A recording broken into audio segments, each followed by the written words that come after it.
Oi pessoal, tudo bem? Começando mais um super podcast aqui no Sessão às 6. Sejam todos muito bem-vindos. Me chamo Lucas Ribeiro. E hoje, meus amigos, demorei super pra trazer essa série aqui, mas chegou o dia. Vamos falar da nova temporada de Heartstopper. Olha, já peço que tenham paciência comigo hoje, porque eu li os quadrinhos e depois vi a série, então com certeza vou comparar as duas, é impossível não comparar. E certeza que a maioria dos comentários vão ser mais desabafos de um fãzinho emocionado do que uma crítica mais neutra mesmo. Então, aguentem comigo que a discussão vai ser com spoilers, tá bom? E vocês são super bem-vindos a participar também lá nas redes sociais. No Instagram estamos como @sessãoas6. No YouTube, só pesquisar podcast Sessão às 6 mesmo. E no TikTok estamos como @podsessãoas6. Então sigam lá que adoro trocar uma ideia com vocês. Bora então começar, como sempre, com a sinopse. Espero muito que gostem. Bora lá!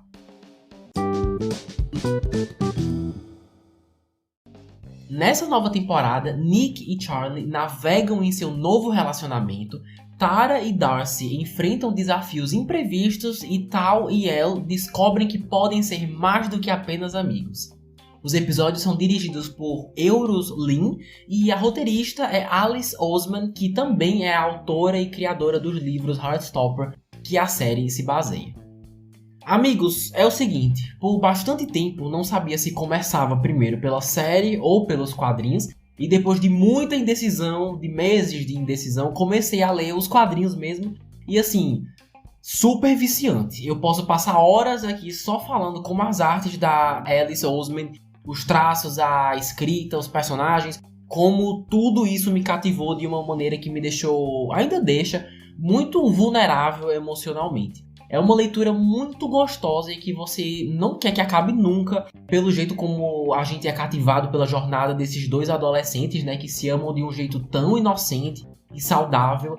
É claro que as relações que eles têm com os amigos também são pontos altíssimos, mas a narrativa é sobre eles dois, né? E é uma história que eu nem sabia que queria, que precisava, porque hoje serve como um descanso mesmo, eu leio tranquilo, sem pensar em faculdade, nada. Ou seja, amei os quadrinhos, mexeu bastante comigo e por causa disso tava com expectativas altíssimas pra série. Na verdade eu já comecei com o pé esquerdo porque pelo trailer já achei que não ia estar à altura do que tinha acabado de ler. Então já fui com um certo medo, não vou mentir. E na primeira temporada, vi logo de cara que era absurdamente fiel aos livros. No caso, os 2 primeiros volumes, né? Mas de um jeito que, assim, diálogos que tinha acabado de ler, agora tava ouvindo exatamente do mesmo jeito, numa cena exatamente igual. E recriado com uma atenção aos detalhes que, assim, chegava a ser ridículo o quão igual era, sério. Sendo que com o tempo, não sei, mano, tava tendo alguma coisa errada. Eu não sei explicar direito até agora. Praticamente a primeira temporada inteira era eu variando entre achar tudo fofo e ficando frustrado por alguma coisa que eu nem sabia direito o que era. Então aqui vão minhas 2 teorias do que pode ter acontecido. Inclusive, se algum de vocês aí ouvintes se identificar, já me avisa pra eu não ficar sozinho nessa, tá bom? É o seguinte, primeiro, talvez ler as HQs logo antes não tenha sido a melhor das ideias, porque acho que me impediu de olhar pra série não apenas como a adaptação fiel que é, né? Mas como sua própria produção separada, né? Com suas próprias escolhas. E na primeira temporada realmente tem muito mais coisas vindas dos livros do que mudanças originais da série. Então, tendo acabado de ler e ter ido direto para os episódios, talvez tenha mais me prejudicado do que qualquer outra coisa. Inclusive, eu espero muito que eu tenha aprendido a lição, porque essa não é a primeira vez que eu invento de consumir o material original primeiro para depois ver a adaptação. Não sei se vocês ouviram o podcast da Pequena Sereia, mas aconteceu a mesma coisa. Inventei de rever a animação dias antes de ir ao cinema, quase na véspera, e depois não consegui apreciar o novo filme pelo que ele era, olhando separado mesmo. Então, que fique de lição para eu tomar um pouco de vergonha na cara e começar a dar um intervalo maior antes de assistir as coisas. A segunda teoria do que não estava curtindo tanto é que, como os quadrinhos dão um espaço para o próprio leitor complementar a história usando a imaginação e criatividade, você naturalmente acaba criando suas próprias expectativas, né?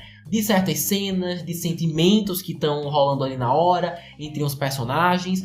e você acaba tomando isso como verdade, pelo menos foi o meu caso. E mesmo a série sendo ótima, naqueles pequenos detalhes que eu tinha certeza que sabia como seriam, a série foi lá e fez diferente, meio que quebrando essas expectativas. Então, ao invés de só curtir a proposta da série, eu quebrava a cara de vez em quando por ter idealizado muito algumas coisas. Talvez a gente até discuta algumas delas mais pra frente, mas acabou também sendo um problema meio chato na hora de assistir. Olha, mas fico super feliz em dizer que a segunda temporada funcionou bem mais pra mim. Aqui tivemos a adaptação do volume 3, onde o foco maior é a viagem, a excursão a Paris. Tanto que tá até no pôster, né? Todos os casais lá, curtindo e tal. E acho que o motivo de ter me prendido mais foi porque a própria autora se aproveitou das vezes que certos personagens não foram muito aprofundados nos livros e intencionalmente dá mais o que fazer pra eles aqui na série. Trazer mais conflitos, basicamente tirá-los da superficialidade. E ela mesma reconhecer isso e ainda usar a seu favor para a série ser um diferencial dos livros quando eles contam a mesma história, foi genial. Acredito que isso deve ter me feito gostar mais de verdade. Ou seja, não saber tudo o que ia acontecer. A série continua super fiel, mas isso de se permitir trazer novos elementos e destacar mais pessoas quando os livros não encontraram muito espaço para fazer isso, de certa forma para mim foi um alívio, sabe? Dessa vez foi mais simples apreciar pelo que era, por divergir de vez em quando do material original. Aqui temos o mesmo arco do volume 3, do Nick e o Charlie se assumindo para a família, o pessoal da escola, enquanto surge aí também uma super viagem da escola a Paris. E já quero aproveitar para dizer que a série continua com aquele espírito adolescente super fofo, meio inocente, com cada um em uma jornada diferente pela busca da identidade, mas igualmente interessante, né? E necessária também. Então essa vibe leve que acolhe todo mundo, todos os públicos a assistirem a série, continua aqui, o que é ótimo. Mas e sobre as mudanças, hein? Foram mudanças muito radicais? Será que perderam a mão em alguma coisa? 95% do que foi mudado foi para melhor. E eles mostram isso. Toda vez que eu notava alguma mudança e meu lado fãzinho emocionado estava pronto para julgar, a série logo depois mostrava por que essa decisão na verdade foi a mais inteligente. Por exemplo, o Ben, o ex-tóxico do Charlie, nos quadrinhos só aparece no começo mesmo, acho que no primeiro livro. Depois que o Charlie dá um fora nele, ele desaparece e é isso. O que eu achei ótimo, né? Porque o cara é insuportável. Aí, quando vejo, tá dando as caras em todo o episódio. No começo, eu fiquei... Mano, ninguém merece, né? Essa Alice Oseman tá testando minha paciência, só pode. Aí, quando chegou a cena, lá no final da temporada, onde desabafa com o Charlie, dizendo que na época tava numa fase difícil e que os pais dele não o aceitavam. E o Charlie com um monólogo fortíssimo, falando que por muito tempo achava que essa relação de controle entre eles dois era justamente o que ele merecia. E mesmo agora, numa relação saudável com o Nick, ainda tem uma parte da sua mente dizendo que ele não merece o que tem. O jeito como se impôs, sem ser gratuitamente agressivo, mas ao mesmo tempo usando pontos excelentes para colocar o Ben no lugar dele, foi incrível. Naquela cena eu entendi exatamente por que escolheram manter esse personagem escroto por tanto tempo, né? Pra dar uma humanizada e explorar por que ele é desse jeito. E isso foi feito tão bem que agora até ficou mais difícil de odiar o menino. Antes era tão fácil, mas agora eu penso antes de julgar ele. Ainda julgo, mas dessa vez eu penso antes. Uma outra mudança foi a Imogen, né, que nos quadrinhos nem existe, e na primeira temporada peguei um ranço absurdo, porque parecia que ela só existia para trazer um ar de novela mexicana pra série, gostando do Nick e servindo como triângulo amoroso, que não precisa disso, né, gente? Até porque todo mundo sabe que o Nick e o Charlie vão terminar juntos, então acabava sendo meio gratuito. Parecia que era só isso que ela tinha a oferecer, sabe? Mas aí chegou o primeiro episódio da segunda temporada, onde ela é convidada para dormir na casa do Charlie com os amigos. E o Nick tenta contar pra ela que tá namorando o Charlie. E nossa, ela me ganhou naquele episódio mesmo. Foi super fofa, combinou bastante com os amigos deles. Achei que eles tiveram uma afinidade muito legal. E no final das contas, já sabia que eles estavam namorando antes mesmo do Nick contar alguma coisa. O que foi assim, uma quebra de expectativa que achei muito engraçado. E com o tempo, a gente vê que tem um desenvolvimento de personagem aí também, né? Terminando a série, não acho que ela é a mesma pessoa que eu peguei ranço lá no começo.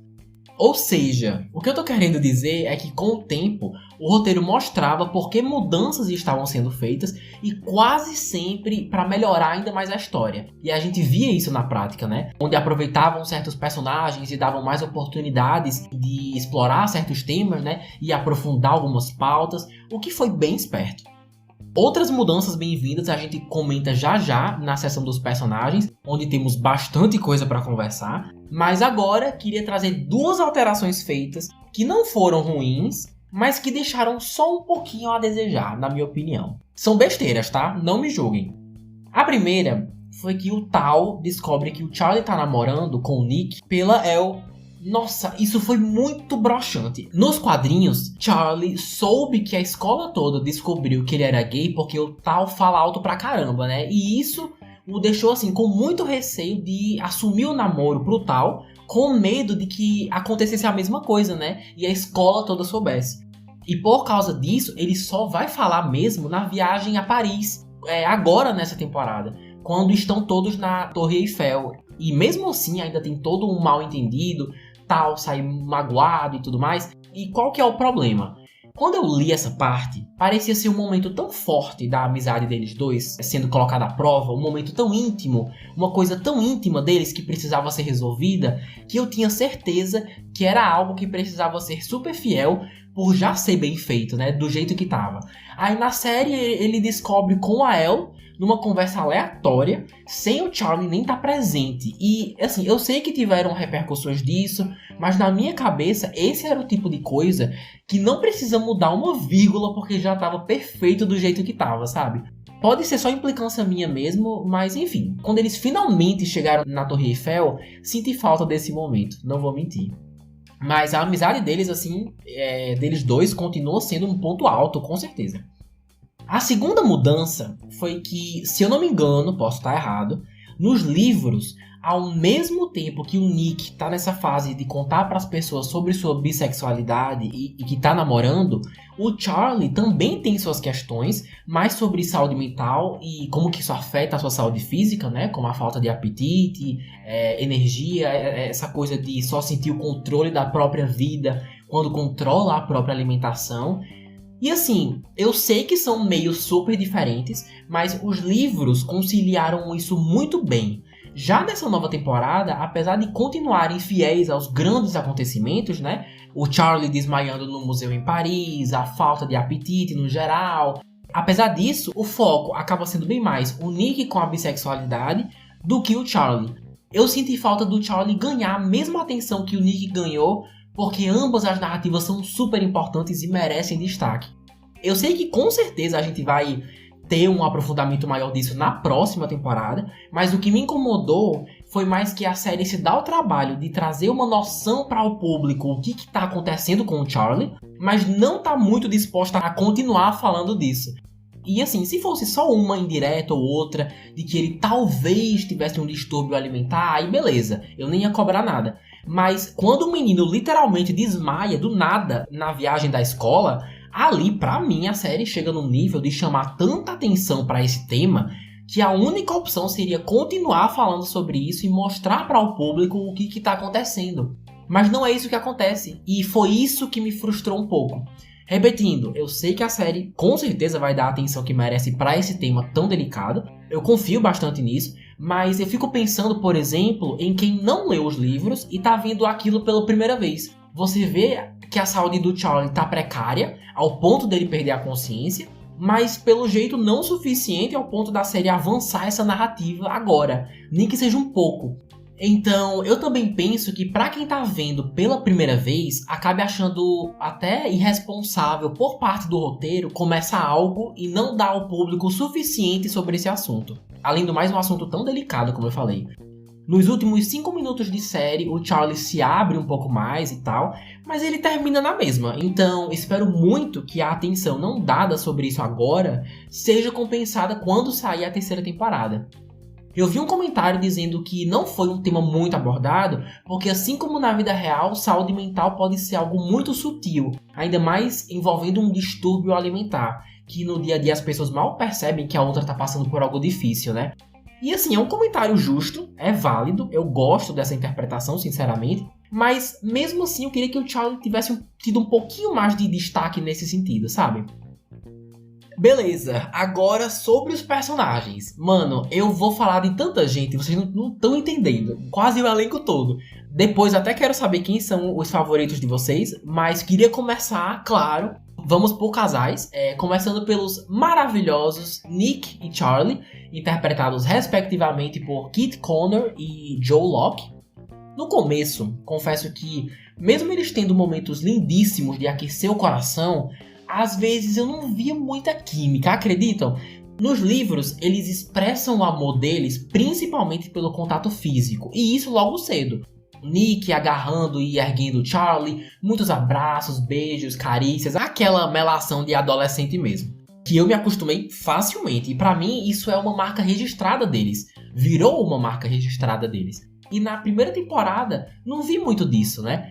Ei, mas o que não teve de pegação na primeira, teve nessa segunda agora, viu? Só no primeiro episódio você já vê um compilado de encontros deles dois, o que foi o máximo. Com certeza é o tipo de casal que demonstra afeto pelo contato físico. E ver isso quase em excesso nessa temporada me deixou muito confortável, porque ficou mais claro a química. Não só com beijos, mas nos pequenos momentos mesmo, com os olhares, o jeito como eles conversam um perto do outro, bem baixinho. O Nick se escorando no Charlie, dizendo que tá recarregando as energias. Ah, mano, não tem como não ver a química. Eles são uns fofos.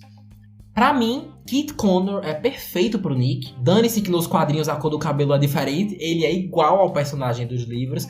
E isso é lindo de se ver.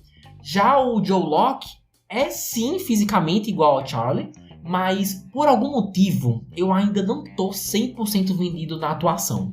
Não sei explicar, ele ainda tá melhor nessa temporada, o ator é um fofo, tenho certeza que vai fazer um trabalho maravilhoso nos futuros episódios, mas eu não faço super questão dele ser o Charlie, sabe? Se eles tivessem encontrado outro ator pra ficar com o papel, eu não ia ficar super triste. Agora, a próxima temporada vai precisar mais do ator do que nunca. Se eles realmente forem a fundo com as questões de saúde do personagem, o que eu espero muito que aconteça, realmente tenho expectativas de que Joe Locke faça um show de atuação e tire essa narrativa de letra, porque se ele não conseguir fazer dar certo, o público também não vai junto. É o tipo de narrativa que precisa muito da disposição do ator em especial para poder fazer dar certo. E espero que dê, né? Seguindo agora com a dupla El e Tal, interpretados pelos atores Yasmin Finney e William Gall. Mesmo amando eles dois juntos, e espero de verdade que continuem assim até o final da série, mas assim, pra mim, eles têm mais personalidades, cada um separados, do que juntos. Me surpreendeu bastante o carinho que a série mostrou ter, especialmente com a El, porque puxa um foco bacana pra ela, né? Antes mostrando ela se adaptando à escola nova e o roteiro muito esperto, aproveitando essa oportunidade pra já introduzir a Tara e a Darcy, genial.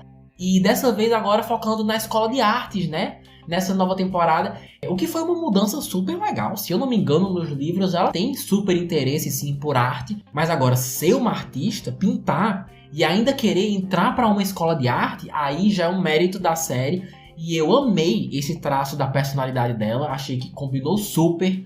Não é de hoje que pessoas da comunidade LGBT têm se encontrado nas artes, principalmente como forma de expressão, e ela é talentosíssima. Gente, vocês viram o quadro dela na exposição dos últimos episódios? Nossa, que coisa linda! Até fiquei pensando como que foi feito, se foi aquarela, como que foi isso. E no final, ela ainda foi aceita pela escola, né? Eu não sei se foi escola ou faculdade, acho que foi uma escola. E acredito que isso significa que o seu relacionamento com o Tal vai enfrentar umas dificuldades aí, meio que um namoro à distância, então vamos ver como que vai ser isso.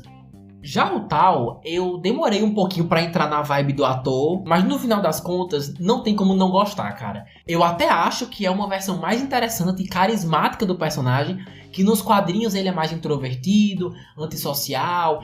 Inclusive lá a gente vê pela perspectiva dele, somente dele, tendo um crush na Ellie. Já na série, é ela que começa a gostar dele. E também se importa bastante com o Charlie, mas é em um nível de dar conselho, de estar presente. Na série, esse se importar é defender contra o bullying mesmo, de entrar em briga. Tal, é tão barraqueiro na série, viu, meus amigos? Bem escandaloso, e eu amei. O tanto de patada que ele deu no Harry não tá escrito. E todas as vezes eu achava graça. Ai, era muito bom, sério. O tipo de pessoa extrovertida, super confortável com o próprio corpo e que faz graça de si mesmo, sabe? Ter no grupo de amigos uma pessoa assim foi uma adição bem legal. Gostei do que fizeram com ele. Aquele corte de cabelo dele foi tudo de bom, inclusive, nota 10. Agora, repetindo, como a série se dá mais trabalho de explorar cada um por vez do que juntos, como casal, mesmo adorando a química, realmente o que me interessa mais é quando eles são explorados separadamente, que é quando eu sinto que conheço cada um pouco mais. Agora, seguindo com a Tara e Darcy, interpretadas por Corinna Brown e Kizzy Edgell. Olha, no começo eu fiquei meio assim com a ideia delas não serem introduzidas estando já avançadas no relacionamento, porque na versão original nós já as conhecemos como um casal assumido, muito bem resolvido, e começar a série sem essa qualidade me pareceu um erro. Mas depois percebi que agora temos a oportunidade do público mesmo vê-las chegarem lá, né? Acompanhar esse avanço no relacionamento, e o resultado é fenomenal. Aquele beijo que elas deram na primeira temporada, em público, na festa do Harry, foi perfeito. Com as luzes da festa atrás, dando um brilho pra cena. Nota 10, nota 10. Acabou realmente sendo a escolha ideal mesmo. As atrizes fazem um trabalho bem legal, lembram bem as personagens, os traços e tudo mais. E queria aproveitar para destacar a Darcy, porque aqui ela é tão extrovertida quanto nos quadrinhos, sendo que a novidade é que ela usa esse lado extrovertido como um conforto, como um meio de evitar falar de alguns assuntos, ou sobre emoções mesmo, e isso também foi bem esperto, né, por parte do roteiro, construir um problema que seja dentro do perfil do personagem e que faça sentido. E ainda conseguimos ver um pouco da sua rotina dentro de casa, coisa que nos quadrinhos é bem superficial. A gente só fica sabendo por cima que ela tem problemas em casa, mas aqui conhecemos a mãe, que realmente é zero simpática, para dizer o mínimo. E no fim, Darcy acaba sendo outra personagem que tem tudo para ter mais destaque no futuro, já que quando a vemos pela última vez, ela é expulsa de casa, depois de uma discussão com a mãe. Então ficamos no aguardo aí pelos próximos capítulos, esperando que dê tudo certo. Menções honrosas agora, vamos lá, com rapidez. O Isaac, ou Isaac, tanto faz, mano, eu adoro ele. Também conhecido como a vela do grupo, né? Literalmente todo mundo andando junto de casalzinho em todos os episódios. E ele ali atrás com um livro super de boas, na vibe dele. Adoro o Isaac, bem interessante seu arco explorando a sexualidade. Ah, outra coisa, mais alguém se distraía com o fato de que ele e o menino que gostava dele eram super parecidos fisicamente? Mano, o sorriso era igual, o rosto era quase o mesmo. E isso até me perturbava um pouco, de verdade. Porque eles parecem mais irmãos do que colegas que se gostam, sabe? Era o único motivo pelo qual eu não queria que eles terminassem juntos, juro. Mas no fim das contas, ele termina aprendendo mais sobre pessoas assexuais e aromânticas, né? Dando a entender que ele se identifica nessas categorias. E espero que tenha mais oportunidades de explorar isso. Porque realmente é uma minoria aí que nem no entretenimento a gente vê, né? Pelo menos essa é a primeira vez que eu vejo pessoas aromânticas e assexuais tendo visibilidade. E vindo de Heartstopper ainda mais, é muito legal, é incrível. Seguindo com a Tori, a irmã do Charlie, icônica, né? Sem saco pra nada, sempre se mantendo hidratada, tomando seu suco, suas águas. Amo a capacidade dela de aparecer do nada nos cômodos. E a atriz é igual à personagem, meu Deus. No início, eu fiquei com receio dela passar mais a vibe menina inocente e fofa do que a vibe se você for otário, eu vou dar um soco na sua cara, que a personagem tem, né? Mas nessa temporada ela brilhou super, apesar de ter poucos momentos, super conseguiu passar essa vibe ameaçadora, o que é essencial, então nota 10 também. Agora sobre os professores, Sr. Farouk e o Sr. Ajayi, acertei? Acho que acertei. Mano, quando eles apareceram juntos pela primeira vez, eu já tava surtando porque eu sabia o que ia rolar, né? Nossa, eu parecia uma criança vendo as cenas deles. E assim, os atores foram tão bons. Suas cenas flertando e começando a ter química foram tão sutis, tão silenciosas, que era tudo que eu queria, sério. Então, outra narrativa aí que eu espero que a gente tenha mais. E finalizando a sessão dos personagens com, simplesmente, Olivia Colman, que faz a mãe do Nick. Ela, eu nem sei o nome dela, pra ser bem sincero. Ela faz um bom trabalho, mas eu queria falar dela aqui mais pra fazer um protesto mesmo. É o seguinte, eu acho incrível uma atriz tão gigante como ela estar em um projeto desses, porque mostra que ela tem fé na série, que ela acredita na história e tudo mais, o que é legal. Mas agora, você ter a Olivia Colman na sua série pra aparecer em uns 3 episódios, devia ser um crime. Devia ser um crime. Não tô dizendo que a série agora tem que ser sobre a mãe do Nick só porque ela tá interpretando, não é isso. Mas você ter uma ganhadora do Oscar, mano, você tem noção do que isso significa? Significa que ela é uma atriz capaz de levar sua personagem pra um nível incrível de interpretação. E depois de 2 temporadas, eu ainda não sinto que conseguiram fazer um bom uso dela. Até na cena super emocionante e sensível do Nick se assumindo pra mãe e falando do Charlie, não foi nada demais. Ela devia ter devorado aquela cena com o talento dela, mas a impressão que dá é que eles não dão espaço suficiente para que ela possa fazer algo diferenciado, né? Até porque, tipo, quase 100% das falas dela eu ainda lembro que são as mesmas que são dos quadrinhos. A impressão que dá é que ela não tá tendo muito espaço pra fazer algo diferenciado realmente. E até agora só tem sido isso mesmo, a mãe do Nick. E vindo dela, era de se esperar que transformasse isso num grande papel, que chamasse a atenção. E a realidade é que podia ser qualquer atriz ali. O que devia ser um crime. Repetindo, eu sei que a série não é sobre ela, mas espero de verdade que no futuro ela tenha mais oportunidade de mostrar que veio, né? No arco do Charlie e as suas complicações de saúde, por exemplo, eu acho que vai ser uma boa oportunidade de fazer isso. Nos quadrinhos a mãe tem uma certa importância aí, e eu espero muito que ela agarre essa oportunidade. Certo, agora saindo do elenco e indo para os bastidores. Queria tirar um momento para reconhecer o talento da Alice Oseman, ou Alice Oseman, porque além de ser a criadora e escritora dos livros apenas, né, deu super conta como roteirista principal aqui nessas 2 temporadas. E vale lembrar que escrever um livro é completamente diferente de escrever um roteiro, né? Os meios artísticos podem ter suas semelhanças, mas não é para qualquer um que consegue ser versátil o suficiente para se adaptar a cada meio, né? O maior exemplo disso é a J.K. Rowling, autora de uma das maiores franquias de livros que já existiu, no caso Harry Potter, mas quando ficou responsável para escrever os roteiros dos filmes de Animais Fantásticos, que bagunça. O primeiro eu amei, sendo justo, mas os outros 2, assim, só Jesus na causa. E a Alice Oseman poderia ter tido um destino parecido, mas não teve. Se adaptou muito bem ao audiovisual, adaptou os diálogos, soube quando ser extremamente fiel aos quadrinhos, mas também soube reconhecer quando a série podia se permitir ter uma narrativa diferente e explorar personagens que até então eram mais superficiais. Você aprender com o que você fez antes e ainda usar isso para melhorar o que você está fazendo agora é o ápice do profissionalismo. E se eu não me engano, essa é a sua primeira vez como roteirista. Então, assim, crédito a ela por esse trabalho maravilhoso e essa adaptação que conseguiu atrair até quem não conhecia os livros. Porque essa série estourou ano passado, né?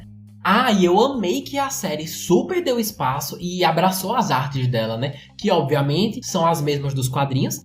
Então, assim, aquelas borboletas passando, as folhas aparecendo, sendo levadas pelo vento. Parece besteira, mas isso ajuda ainda mais a ter aquela vibe gostosa de série leve, good vibes, adolescente. Sem contar que acaba sendo um diferencial, né? Animação 2D interagindo com personagens reais, live action, ao longo dos episódios. É um diferencial, com certeza. Bom, assim como a primeira temporada, essa nova também tem 8 episódios, variando entre 31 e 40 minutos. E ótimas notícias que a essa altura vocês com certeza já sabem, a terceira temporada já foi sim confirmada.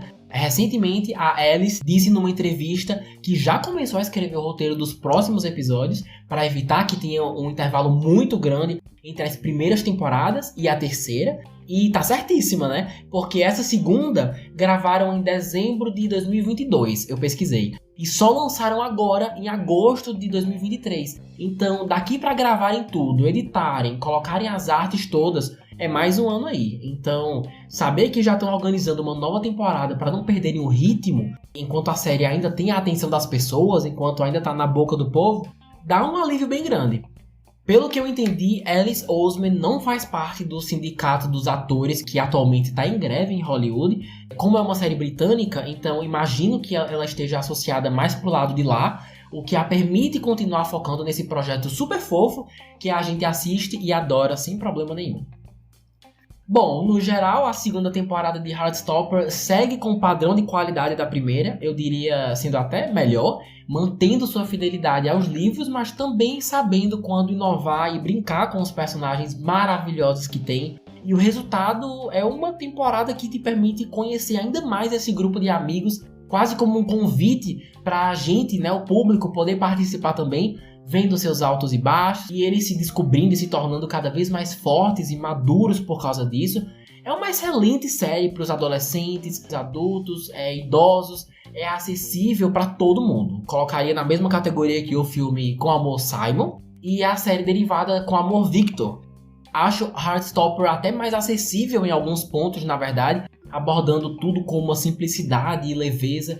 E assim, quando a gente leva em consideração que ainda tem muita gente por aí com medo da diversidade, espalhando palavras tão preconceituosas e que machucam, se nem tem noção disso, é aí sim que séries desse tipo têm uma importância tão grande.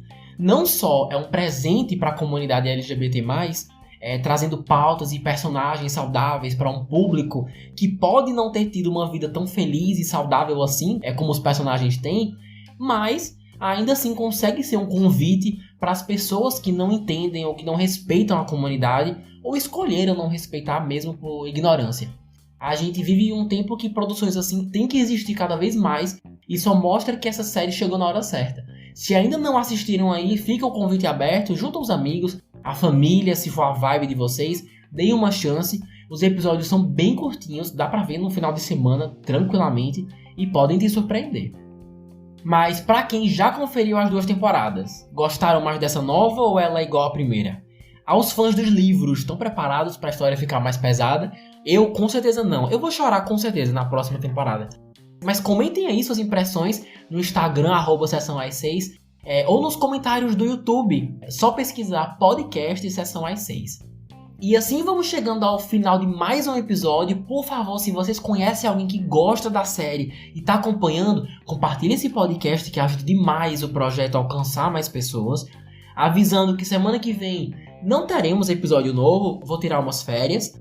Ah, Lucas, mas você não tirou um dia desses? Gente, eram pra ser 3 semanas, mas por causa do lançamento de Barbie e Oppenheimer na mesma hora, acabou virando uma só, que com certeza não foi o bastante, e como semana que vem não tem nada super urgente pra cobrir, vou me dar de presente mais uma semaninha aí de folga. E vale lembrar que nem é folga mesmo, né? Porque eu nunca fico sem fazer nada, sempre tô postando vídeo novo aí nas redes sociais, aparecendo por lá, então nunca fico parado. Vejo vocês daqui a 2 semanas então para falar do novo filme da DC, Besouro Azul, com a nossa queridíssima Bruna Marquezine no elenco. Tô bem curioso para ver como vai ser recebido e espero de verdade que não seja um fracasso, cruzando os dedos, como foi o caso dos projetos anteriores da DC que tem deixado a desejar com o grande público, né? Então é isso, se escutaram até aqui, muito obrigado, um beijo enorme e até mais.